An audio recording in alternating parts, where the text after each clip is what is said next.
When my husband demanded a divorce after 15 years, I quietly agreed and signed the papers.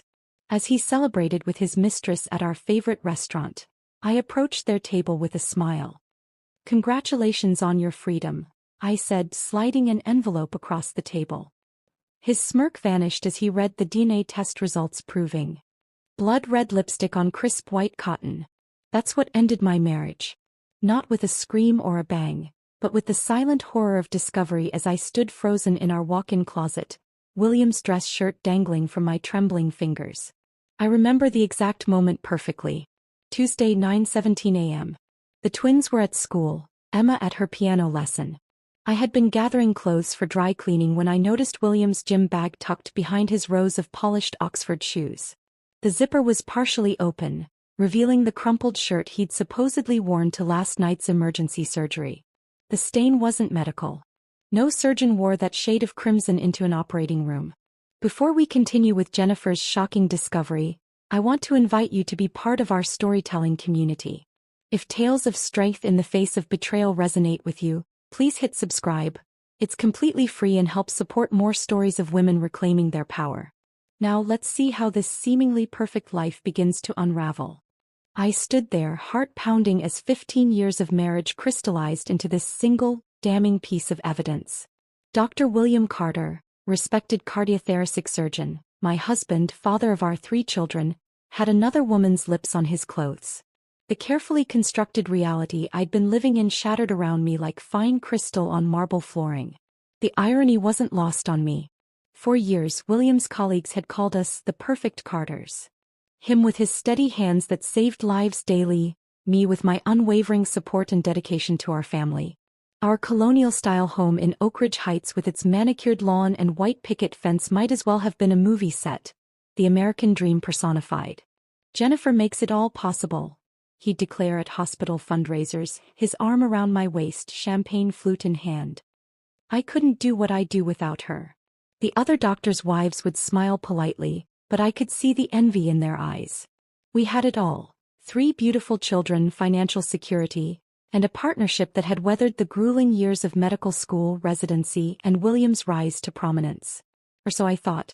Looking back, I should have recognized the warning signs. William started working later, claiming the hospital was understaffed. Weekend golf with colleagues became more frequent. Our conversations grew shorter, more practical, scheduling the children's activities, discussing household needs, planning social obligations that would advance his career. When William was promoted to chief of cardiothoracic surgery last spring, I organized a surprise party with all his colleagues. He smiled and thanked me publicly, but later complained I'd embarrassed him in front of the hospital board. That night he slept in the guest room, claiming exhaustion. "It's the pressure," I told my sister on the phone the next day. "The promotion comes with so much responsibility." "Men in power often change, Jen," she warned. I dismissed her concern as cynicism from her own failed marriage. The physical distance grew too. William claimed fatigue from 18-hour surgeries when he turned away from my touch. I bought new lingerie, scheduled date nights, tried everything the women's magazines suggested to keep the spark alive. He participated half-heartedly, checking his phone throughout our carefully planned evenings. "Is everything okay between us?" I asked one night after he'd barely touched his favorite meal. "Just tired, Jen. The Jenkins case is complicated." Then he'd retreat to his home office, door closed, voice a low murmur as he took calls late into the night. I believe in trust. I believe in privacy. I never considered checking his phone or email. That was for insecure women, paranoid women. Not for Jennifer Carter, the perfect wife. Until our 15th anniversary approached. I planned to surprise William with a romantic weekend in Napa Valley, where we'd honeymooned. I needed to sync our calendars, and his phone was on the counter while he showered. One quick peek to ensure he was free that weekend. That's all I intended. The text notification appeared as I held his phone. "Dr. Rebecca Harrington, last night was amazing. Can't wait to feel you inside me again. When are you leaving her?" My finger trembled as I opened the message thread. Hundreds of texts, dating back 8 months. Intimate photos. Plans made while I was taking Emma to her recitals or helping the twins with their science projects. Cruel jokes at my expense. "William, she's planning some big anniversary surprise. Rebecca, Poor thing. Still thinks there's something to celebrate. I quietly replaced the phone, made his coffee as usual, kissed him goodbye as he left for the hospital. Then I vomited until there was nothing left but bitter bile. That night, after the children were asleep, I confronted him in our bedroom. The same room where we'd conceived our children, where we'd held each other through the miscarriages before turning to IVF, where he'd comforted me through my father's death. "Are you sleeping with Rebecca Harrington?" My voice was surprisingly steady. William didn't even flinch. He removed his watch, placed it methodically on his nightstand. "Yes." "How long?" "Does it matter?" He looked at me with such coldness I didn't recognize him. "I want a divorce, Jennifer." The calculated cruelty of his tone shocked me more than the words. This wasn't a confession. This was an execution. "Why?" I whispered. "I've outgrown this life. Outgrown us." He gestured around our bedroom as if it were a prison cell. "I've given 15 years to this marriage, to these children. I'm 45. If I'm going to start over, it needs to be now." "Start over?" "We built this life together, William. Everything you are. Everything I am." His laugh was bitter. "I save lives daily. What do you do, Jennifer? Bake cookies for school fundraisers? Organize my sock drawer? I built this life despite the anchor of domesticity." His words struck like physical blows. I'd put my own teaching career on hold to support his medical school dreams, managed our home and children so he could focus on advancing his career, hosted countless dinner parties with hospital administrators to help him network. "You'll be taken care of financially," he continued as if discussing a business transaction. "The children will adjust. Children always do." That night he slept in the guest room. I lay awake, reconstructing the past 15 years, wondering if anything had been real. In the morning he left for the hospital before dawn. On the kitchen counter he'd left a business card for his lawyer. The perfect life I thought we'd built had been a mirage. The cracks had always been there. I'd just been too dedicated to our illusion to see them. What I didn't know then was that the lipstick stain and affair were just the visible fractures in a foundation that had been compromised from the beginning. William's betrayal ran deeper than I could possibly imagine, and the true nature of his deception would soon turn my world upside down in ways that would make his affair seem trivial by comparison. The day after William left his lawyer's card, I made an appointment with Patricia Winters, the most ruthless divorce attorney in Oak Ridge Heights. I needed to understand my options to prepare for the battle ahead. Patricia's first instruction was clear. "Document everything, Jennifer. Especially the finances." That evening, after tucking the children into bed with reassurances that "Daddy's just busy at the hospital," I opened our home safe. Inside lay 15 years of financial records, tax returns, investment statements, property deeds. As I sorted through the papers, discrepancies began to emerge like dark threads in what I'd thought was a seamless fabric. Monthly withdrawals, $5,000, $7,500, sometimes $10,000, from our joint savings account to an entity called Riverside Holdings. No explanation, no paper trail showing where this money ultimately went. Over the past 2 years, nearly $250,000 had disappeared. I contacted our bank the next morning. The account manager was hesitant but eventually confirmed my suspicions. Riverside Holdings was a limited liability company registered solely in William's name. The money trail ended there. "Is this normal in divorces?" I asked Patricia during our follow-up meeting, sliding the bank statements across her mahogany desk. "Heidi assets. Unfortunately, yes." She examined the documents through narrow reading glasses. "But this pattern suggests something more calculated. Something long-term." It was during this conversation that Patricia mentioned Dr. Nathan Brooks. "The name came up in another case of mine," she explained. "Former colleague of your husband. Left Ashford Medical Center 3 years ago under interesting circumstances. Might be worth a conversation." I remembered Dr. Brooks vaguely, quiet, dedicated, always slightly uncomfortable at hospital functions. He'd simply vanished from the medical community without explanation. William had dismissed my questions with professional differences. Nothing interesting. It took 5 calls to track down his current practice, a modest family clinic 40 miles outside the city. His receptionist was protective, but when I mentioned William's name, she immediately transferred me. "Mrs. Carter." His voice carried a weight that made my stomach tighten. "I've been expecting your call for years." We met at a coffee shop halfway between our homes. Dr. Brooks had aged considerably since I'd last seen him. Deep lines around his eyes, prematurely gray hair. He ordered black coffee and studied me with a clinical gaze. "I knew this day would come," he said quietly. "I just didn't know which of us would break first, me with my conscience, or William with his arrogance." What he revealed over the next hour shattered what remained of my world.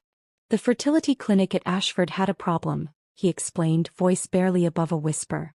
"Several couples reported failed IVF procedures despite optimal conditions. I noticed inconsistencies in the lab reports, slight differences in documentation versus actual procedures." My hands trembled around my untouched latte. We had gone through 3 rounds of IVF to conceive the twins, another 2 for Emma. Each failure had been devastating, each success miraculous. I began investigating quietly. The clinic director, Dr. Mercer, was falsifying results, substituting specimens, manipulating success rates to maintain the clinic's reputation and funding. When I confronted him, he admitted William was aware. More than aware, complicit. "That's impossible," I whispered. "William wanted children. We both did." Dr. Brooks slid a thumb drive across the table. "Hospital records. Lab reports. William's signature authorizing procedural modifications. His euphemism for tampering with specimens. Including yours." "Why?" My voice cracked. "Why would he do this?" "Originally, career advancement. Mercer was on the board that later promoted William to chief. But with your tastes." He hesitated. "William has a hereditary heart condition, hypertrophic cardiomyopathy. Mild in his case, but with a 50% chance of passing it to his children. A surgeon with his ambition couldn't risk children with a condition that might reflect poorly on his professional judgment." The implications crashed over me like a tidal wave. I gripped the edge of the table to steady myself. "So during our IVF treatments, he ensured his sperm was never actually used. The clinic used anonymous donors instead. William knew exactly what he was doing." I left the meeting with the thumb drive burning a hole in my purse and a recommendation for a discreet genetic testing service. That night, after the children were asleep, I collected DNA samples. Hair from their brushes, saliva from their toothbrushes. I included one of William's combs from the master bathroom he no longer used. The 2-week wait for results was excruciating. William had accelerated the divorce proceedings, demanding custody evaluations, claiming my emotional instability made me an unfit mother. His lawyer sent intimidating letters questioning my ability to financially support the children, suggesting my contribution to the family had been minimal. They offered a settlement that would leave me with barely enough to survive. A calculated move to force me into submission. Meanwhile, I maintained appearances, helped the twins with their science projects, attended Emma's recital, smiled at school drop-offs, nodded politely when other mothers asked about William's absence. "Hospital schedule," I'd say. "You know how it is." At night, I researched medical ethics violations and fertility fraud. The cases I found were devastating. Doctors using their own sperm instead of donors, clinics mixing up embryos, families discovering biological truths decades later. But nowhere did I find a case like ours. A husband deliberately ensuring his children weren't biologically his, creating a family on false pretenses while maintaining the fiction of genetic connection. The testing company called on a Tuesday morning.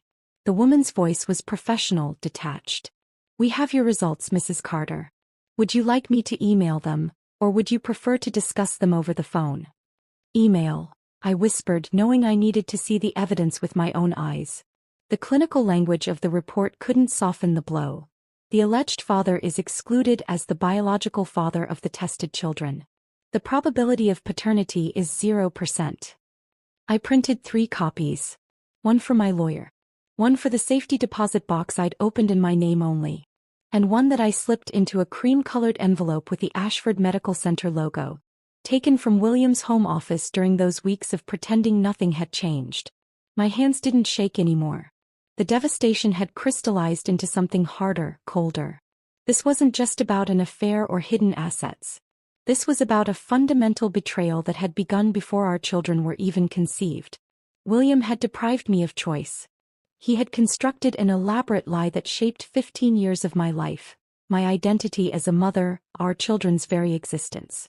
All while positioning himself as the generous provider, the dedicated father, the brilliant surgeon saving lives. The truth changed everything.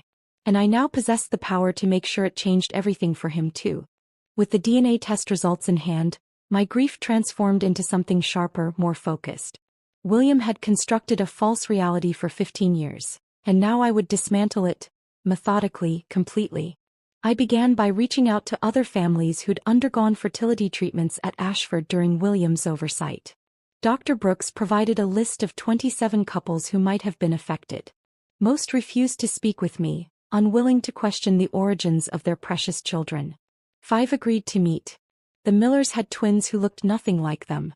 The Patels had a daughter with unexpected medical issues. The Johnsons, Garcias, and Wilsons each had stories of miraculous conceptions after multiple failed attempts. Once Dr. Mercer took personal interest in their cases. "We were just so grateful," Sarah Wilson told me, tears streaming down her face. "We never questioned the how." My search led me to Diane Fletcher, a former nurse who'd worked at the fertility clinic for 12 years. We met at her small apartment outside the city, where she lived surrounded by filing cabinets. "I kept records of everything," she explained, her hands trembling slightly as she pulled out a leather-bound journal. "Patient names, procedural modifications, signatures authorizing changes. They thought I destroyed it all when I left." "Why didn't you report them?" I asked. Diane's smile was bitter. "I did. Hospital administration, medical ethics board, even the police. Every time the investigation disappeared. Your husband has powerful friends, Mrs. Carter." She showed me entries dating back 8 years. Meticulous documentation of specimen substitutions, falsified consent forms, procedural irregularities.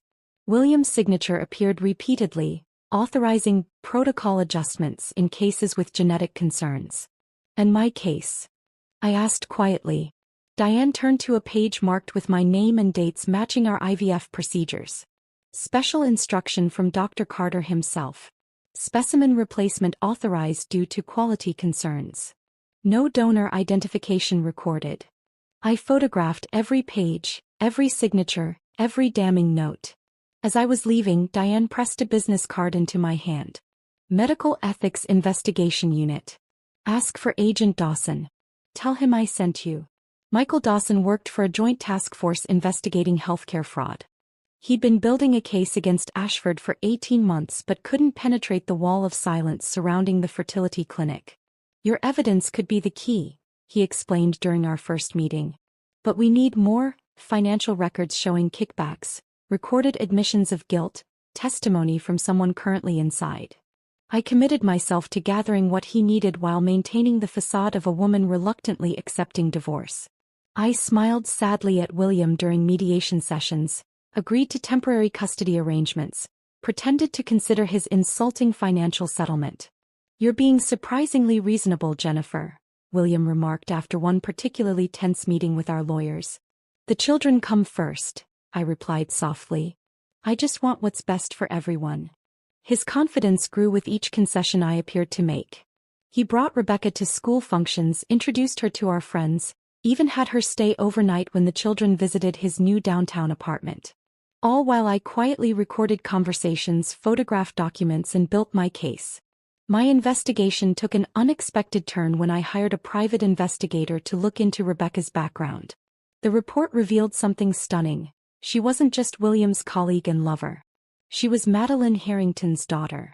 Madeline Harrington had been William's patient 5 years ago, a routine valve replacement that ended in tragedy when William allegedly made an error during the procedure. The hospital investigation cleared him of wrongdoing, concluding Madeline had failed to disclose a medication that complicated her surgery. The truth, buried in records Agent Dawson uncovered, was that William had been operating on minimal sleep after a weekend with Rebecca in Chicago. His error was covered up, the records falsified, the family paid off with Ashford funds. Madeline's husband died a year later from stress-induced heart failure, leaving Rebecca alone. She'd changed her last name, erased connections to her past, and methodically worked her way into William's life, first as a colleague, then as his mistress. Her revenge had been years in the making, just like mine was now. I debated confronting her, perhaps even suggesting we work together, but decided against it. Rebecca's motivations were emotional, volatile. Mine needed to be calculated, precise. Over the next month, I gathered testimonies from former clinic employees, documented the money trail from Ashford to Riverside Holdings to offshore accounts, and secured sworn statements from patients whose treatments had been compromised. Agent Dawson built a legal case while I constructed something more personal: the complete dismantling of William Carter's carefully crafted image. I recorded William during one of our co-parenting discussions, subtly steering the conversation toward the fertility treatments. "The twins have your eyes," I mentioned casually. "Good genes," he replied, distracted by his phone. "Do you ever wonder if they inherited your heart condition?" His head snapped up. "What?" "Hypertrophic cardiomyopathy. Dr. Brooks mentioned it." William's face darkened. "Brooks should keep his mouth shut about things that don't concern him." "Don't our children's health concerns concern him?" "Concern me. There's nothing to worry about," he dismissed. "I had them tested years ago. They're fine." "How could you test them without telling me?" "I'm their father and a doctor. I made a medical decision." The recording captured every word. His acknowledgement of the condition, his admission of testing our children without my knowledge, his continued pretense of biological connection. It was the final piece Agent Dawson needed. The timing couldn't have been more perfect. The annual Ashford Medical Center Gala was approaching, the most prestigious event on the hospital's calendar. William had been selected to receive the Physician of the Year award for his groundbreaking contributions to cardiothoracic surgery and unwavering ethical standards. The invitation arrived at our house, still addressed to both of us despite our pending divorce. William texted that he'd be taking Rebecca as his date, but I was welcome to attend, if it wouldn't be too awkward. I replied with the perfect blend of wounded dignity and gracious acceptance. "I wouldn't miss it. You deserve this recognition." What William didn't know was that I had already met with the hospital board chairman, sharing select pieces of evidence. A special session had been scheduled immediately preceding the gala. A session where Agent Dawson would present the full case against William, Dr. Mercer, and the fertility clinic. As I prepared my gala dress, a sleek black gown that Rebecca had once mocked as "suburban mom tries sophistication," in a text to William, I received notification that William and Rebecca would be celebrating at Vincenzo's after the award ceremony. Our special restaurant where he'd proposed 15 years ago. It was the perfect finishing touch to my carefully orchestrated revelation. The envelope with the DNA results was ready. The authorities were prepared. Every detail had been considered. For the first time in months, I felt a sense of calm certainty. William had spent 15 years constructing a lie. Tomorrow night, the truth would finally be told. The night of the Ashford Gala arrived with perfect dramatic timing. Thunderstorms threatening but holding off, the sky dark with potential. I entered the hotel ballroom alone, wearing the black dress William had always said made me look trying too hard. My hair was swept up, diamond earrings, a gift from a husband who no longer existed, catching the light as I moved through the crowd of medical elite.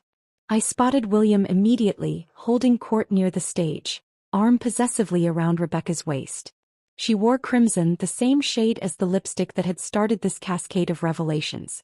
Hospital board members clustered around them, laughing at his jokes, admiring his perfect companion. The picture of success. The secret board meeting had concluded just 30 minutes earlier. I'd watched from a side room as Agent Dawson presented the evidence. Financial records, patient testimonies, Diane Fletcher's detailed documentation. The board members' expressions transformed from skepticism to shock to grim resolution. The hospital's legal counsel had immediately contacted the district attorney's office. William, of course, knew none of this as he accepted congratulations for his upcoming award.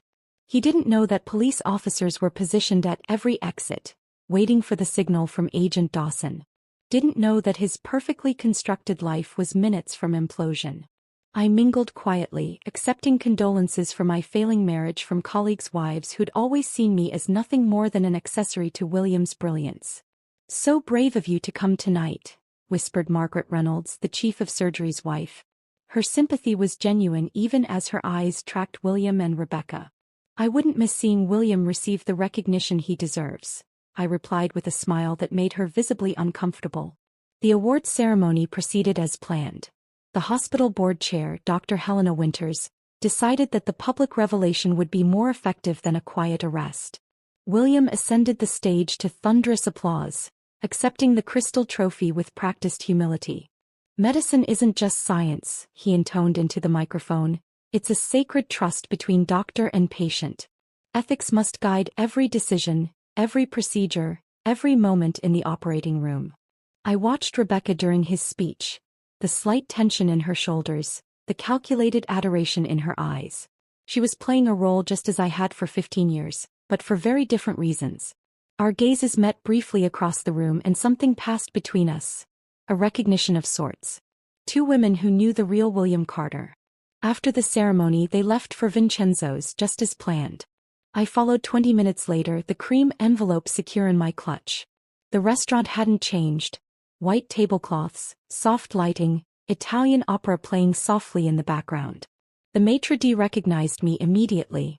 "Mrs. Carter. How wonderful to see you again. Your husband mentioned you might join them." He had. Interesting. William was either supremely confident or setting the stage for some public humiliation. Either way, it played perfectly into my plan. They were seated at our old favorite table near the windows. William had ordered the 1982 Bordeaux we'd shared on our anniversary 5 years ago. The bottle between them cost more than a month of groceries for our children. William saw me first. His expression shifted from surprise to smugness, clearly assuming I'd come to make some desperate plea. Rebecca turned, her perfect features arranging themselves into a mask of polite concern. "Jennifer." William's voice carried that patronizing tone he'd perfected. "This is unexpected." "Is it?" I approached their table, calm and collected. "You told the maitre d' I might join you. A courtesy mention. I didn't think you'd actually come." Rebecca shifted uncomfortably. "Perhaps I should give you two a moment." "Please stay," I replied, meeting her gaze directly. "After all, you've earned your place at this table, Rebecca. Or should I call you Rebecca Harrington?" The color drained from her face. William's brow furrowed in confusion. "What are you talking about?" he demanded. "Rebecca knows." "Don't you, Rebecca? Daughter of Madeline Harrington. The patient whose death you covered up, William. The woman whose heart valve you replaced while exhausted from your weekend with her daughter in Chicago. Ironic, isn't it?" William turned to Rebecca, comprehension dawning. "Is this true?" Her silence was confirmation enough. I seized the momentary confusion to place the cream-colored envelope on the table. "Congratulations on your freedom," I said quietly. "I think you'll find this interesting reading." William's hand trembled slightly as he opened it, removing the DNA test results. I watched as his expression transformed, confusion, then disbelief, then horror as understanding dawned. "This is impossible," he whispered. "Is it? You ensured your sperm was never used during our IVF treatments. You falsified medical records. You lied to me for 15 years about our children's very existence." Rebecca stared at the paper, then at William. "What is she talking about?" "Nothing," William snapped, attempting to regain control. "Jennifer's fabricating stories because she can't accept our divorce." "Then you won't mind explaining this to the hospital board," I replied, gesturing toward the restaurant entrance where Dr. Winters and several board members now stood with Agent Dawson. "Or to the district attorney's office. Or to our children." William's face contorted with rage. "You vindictive." "Choose your next words carefully," Agent Dawson interrupted, approaching our table. "Dr. William Carter, I'm placing you under arrest for medical fraud, financial crimes, and ethical violations under the Medical Practice Act." The restaurant fell silent as Dawson recited Miranda rights. Rebecca sat frozen, her own revenge supplanted by something far more comprehensive than she'd planned. "You've been planning this," William hissed as an officer handcuffed him. "All those months of playing the agreeable ex-wife. 15 years, William. You had 15 years of living your lie. I needed 3 months to expose it." As they led him away, Rebecca remained at the table, staring at her half-empty wine glass. "I didn't know about the children," she said quietly. "I believe you," I replied. "Your mother deserved justice too."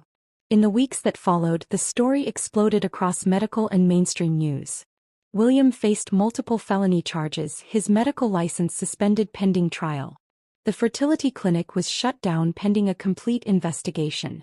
Dozens of families came forward, seeking answers about their children's genetic origins. The financial repercussions were immediate and comprehensive. William's hidden assets were frozen. The court appointed a forensic accountant who traced every dollar he'd diverted. My children's financial future was secured through a trust established with recovered funds. Dr. Brooks approached me after William's preliminary hearing. Ashford is establishing an ethics review committee to oversee reproductive services when they reopen. They've asked me to lead it. Congratulations, I said sincerely. Actually, I suggested we co-chair it. Your perspective would be invaluable. The offer surprised me. For 15 years I'd been Jennifer Carter, the surgeon's supportive wife. My identity had been subsumed by William's career, his needs, his image. Now I was being asked to step forward as myself. 6 months after the gala, I sat across from Rebecca at a different restaurant. Our unlikely alliance had formed during the legal proceedings, two women manipulated by the same man for different reasons. Do you regret it? She asked. Exposing everything? The children will eventually learn the truth. I considered her question carefully. They'll learn that their origins aren't what we thought, but that doesn't change who they are or how much I love them. The foundation of their lives was built on lies. I chose truth, however difficult. That night, watching my children sleep in the home we'd kept despite William's attempts to force its sale, I felt something unexpected. Not satisfaction or vindication, but liberation. The perfect family illusion had shattered, but in its place was something authentic. I was no longer living someone else's carefully constructed lie. For the first time in 15 years I was authoring my own story. Messy, complicated, and absolutely mine.